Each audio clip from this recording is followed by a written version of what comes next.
Hi sewing friends, welcome to my sewing room. My name is Beth, and if you're new, welcome. If you were with me in my last video, we made this log cabin block, so you can look back and I'll show you how to make that block. Today I took 4 blocks and I made a little doll quilt. Using this quilt as my inspiration, I tried to kind of follow this quilter's lead and do it kind of the same way. I used a little bit different thread or yarn, but today we're going to tie the quilt, put the quilt together and tie it, and then next time I'm going to show you how this quilter did her binding. So let's get started. First thing I did with my 4 blocks is I arranged them with the dark side sort of to the left bottom left corner. So I'll show you the layout, and at the end I'll have some other layout ideas for you. This log cabin block really is very versatile. You can do a lot of different things with it. So all I had to do is make sure that my quilt blocks were the same size, and I did need to do a tiny bit of trimming so that they would fit together nicely, and I sewed them together.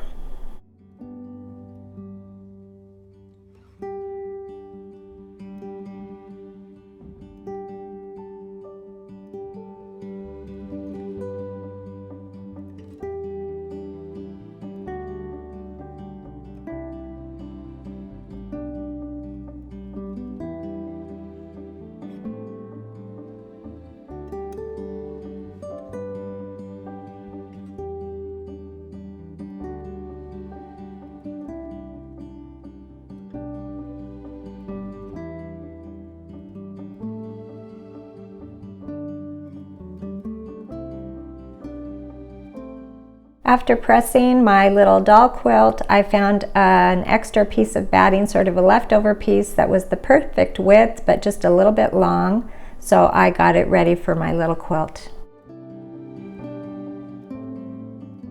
I found a nice piece of backing that looks just perfect for this quilt. It's kind of old-fashioned looking, and today I'm going to use some safety pins to put my layers together. I often use a 505 adhesive temporary adhesive spray, but today I'm going to use some pins.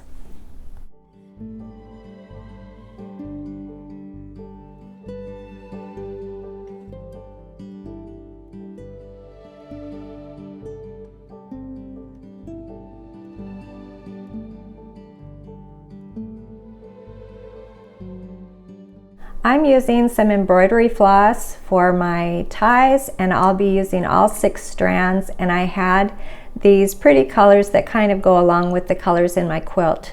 This old quilt had some white, it looks like a heavy duty embroidery floss. I'm not exactly sure what kind of yarn or floss the quilter used, but I used a big needle, and I'm going to start with this pretty gold color.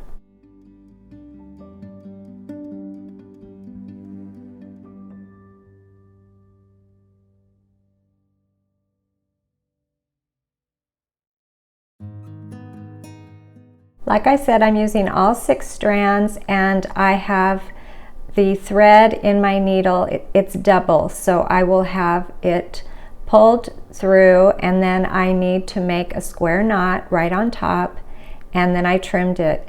And I am using longer strands to tie. I'm cutting a long piece because it's just easier on my hands to tie a longer piece than a shorter piece. So it's much longer than I will need in the end. So it does, in the way I'm doing it, it's going to use up quite a bit of this embroidery floss.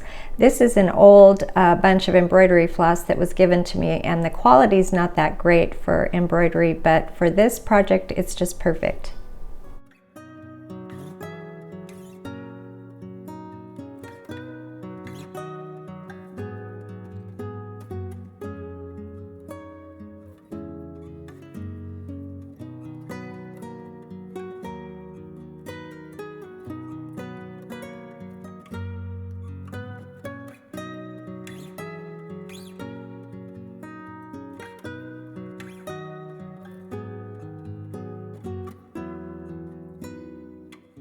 I'm starting in the middle of each of the quilt blocks in that red square, and then I'm just kind of working around each of these quilt blocks, just changing my colors as I run out.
Like I said, these tails on these square knots are pretty long, so I'm going to go around and I'm going to trim off the excess and leave about a 1/2 to a 1 inch tail on each of these knots.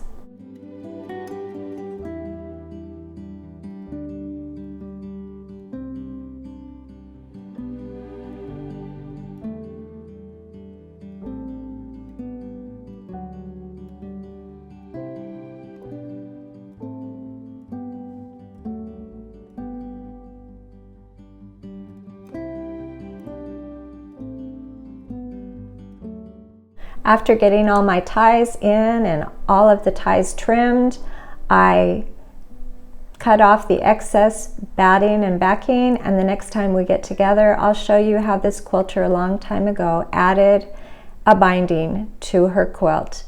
Thank you for joining me today, and I'll see you next time.